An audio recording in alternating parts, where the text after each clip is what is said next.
Kovai cousins. இன்னைக்கு நாம வெடக்கோழி ரசம் எப்படி செய்யறதுன்னு பார்க்கலாங்க. உங்க குழந்தைக்கு முதல்ல நீங்க சிக்கன் இன்ட்ரடியூஸ் பண்றீங்கன்னா இந்த டிஷ்ஷை நீங்க ட்ரை பண்ணுங்க. முதல்ல எடுத்தோடனே இந்த மாதிரி ரசம் மாதிரி செஞ்சு கொடுக்கும்போது குழந்தைங்களுக்கு சீக்கிரமா டைஜஷன் ஆகும். குழந்தைங்களுக்கு சிக்கன் சீக்கிரமா பழகிடும் அந்த டேஸ்ட். அதே போல உங்க குழந்தைக்கு சளி இருக்குன்னா இந்த டிஷ்ஷை ட்ரை பண்ணுங்க. சளி சீக்கிரமா சரியாகுங்க. வெடக்கோழி ரசம் எப்படி செய்யறதுன்னு வாங்க வீடியோக்குள்ள போய் பார்க்கலாம். இதுக்கு முன்னாடி நீங்கள் கோவை கசின் சேனலை சப்ஸ்கிரைப் பண்ணலினா எங்கள் சேனலுக்குள்ளே போயிட்டு சப்ஸ்கிரைப் பட்டனை கிளிக் பண்ணிக்கோங்க. கூடவே பக்கத்தில் இருக்க பெல் ஐக்கானையும் கிளிக் பண்ணுங்கள். அதுக்கு மேலே இருக்கிற ஆல் அப்படிங்கிற பெல் ஐக்கானையும் கிளிக் பண்ணிக்கோங்க. அப்போ தான் நாங்கள் போடுற எல்லா வீடியோவும் உடனுக்குடன் உங்களுக்கு கிடைக்கும். வெடக்கோழி ரசம் செய்யறதுக்கு முதல்ல இந்த மாதிரி நல்ல வெடக்கோழியை பார்த்து வாங்கிக்கோங்க. முட்டையோடு இருக்கணுங்க. பாருங்கள் எவ்வளோ முட்டை இருக்குன்னு. இந்த மாதிரி இருந்தால் ரொம்ப டேஸ்ட்டாக இருக்குங்க. இதை நல்லா பொடியாக கட் பண்ணி எடுத்துக்கோங்க. தோலோடு இருந்துச்சுன்னா இன்னும் நல்லா டேஸ்ட்டாக இருக்கும். பாருங்க இந்த மாதிரி.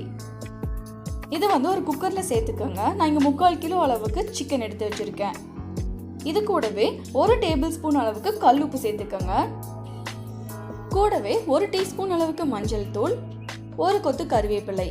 உங்களுக்கு தேவைப்பட்டுச்சுன்னா இது கூட 1 டீஸ்பூன் அளவு சீரகமும் 1 டீஸ்பூன் அளவு மிளகும் சேர்த்துக்கோங்க.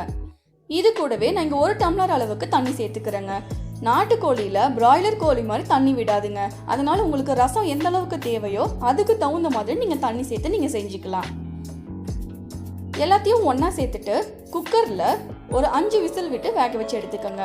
நாட்டுக்கோழிங்கிறதுனால இது வேகிறதுக்கு ரொம்ப டைம் எடுத்துக்கோங்க. உங்களுக்கு தேவைப்பட்டுச்சுன்னா நீங்கள் குக்கரில் நீங்கள் செய்ய முடியாது அப்படின்னு நீங்கள் நினச்சிங்கன்னா உங்ககிட்ட என்ன பாத்திரம் இருக்கோ அதில் போட்டு நீங்கள் கொதிக்க வச்சு நீங்கள் வேக வச்சுக்கலாம். அது இன்னமும் டேஸ்ட் நல்லாயிருக்கும், ஆரோக்கியத்துக்கும் நல்லதுங்க.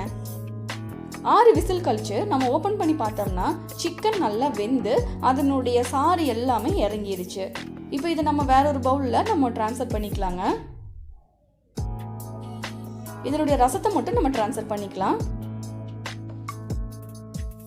அவ்வளோதாங்க. இது கூட உங்களுக்கு தேவைப்பட்டுச்சுன்னா நீங்கள் கொஞ்சமாக பெப்பர் தூள் சேர்த்துக்கோங்க. நான் பெப்பர் தூள் கடைசியாக சேர்க்கறதுக்காக தான் நான் முன்னாடியே பெப்பர் சேர்க்காம விட்டேன். உங்களுக்கு வேணும்னா நீங்கள் முன்னாடியே சேர்த்துக்கோங்க. இல்லைன்னா நீங்கள் கடைசியாக சேர்த்து கூட நீங்கள் கொடுத்துக்கலாம். அவ்வளோதாங்க, நம்மளுடைய வெடக்கோழி ரசம் ரெடி ஆயிடுச்சுங்க. இது குழந்தைங்களுக்கு மட்டும் இல்லைங்க, யார் வேணாலும் சாப்பிட்லாங்க. அவ்வளோ டேஸ்ட்டாகவும் இருக்கும், உடம்புக்கும் நல்லதுங்க. கண்டிப்பாக ட்ரை பண்ணி பாருங்கள். ட்ரை பண்ணிவிட்டு உங்களுக்கு எப்படி இருக்குன்னு கமெண்ட் பண்ணுங்கள். கூடவே உங்கள் ஃப்ரெண்ட்ஸுக்கும் ஷேர் பண்ணுங்கள். சப்ஸ்கிரைப் பண்ணுங்கள், லைக் பண்ணுங்கள், பக்கத்தில் இருக்க பெல் ஐக்கானை கிளிக் பண்ணுங்கள். வேற ஒரு நல்ல வீடியோவில் உங்களை மீட் பண்ணுற வரைக்கும் பாய் பாய்.